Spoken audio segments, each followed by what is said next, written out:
নমস্কার। একটা ছোট্ট ভিডিও আনতে বাধ্য হচ্ছি আমি।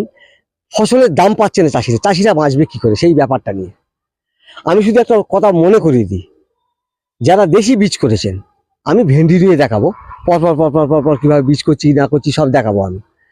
এখন যারা বটবটি করেছেন, যারা উচ্ছে করেছেন, যারা করলা করেছেন, যারা ঝিঙে করেছেন, যারা শশা করেছেন, এই সমস্ত যারা ওপি ভ্যারাইটির বীজ করেছেন, হাইব্রিড নয় যারা, তাদেরকে শুধু অনুরোধ করব, সোজা দাম ফসলের কম হলে পাইকারি যারা ব্যবসা করছেন সোজা বীজে চলে যাবেন, চোখ বন্ধ করে বীজে।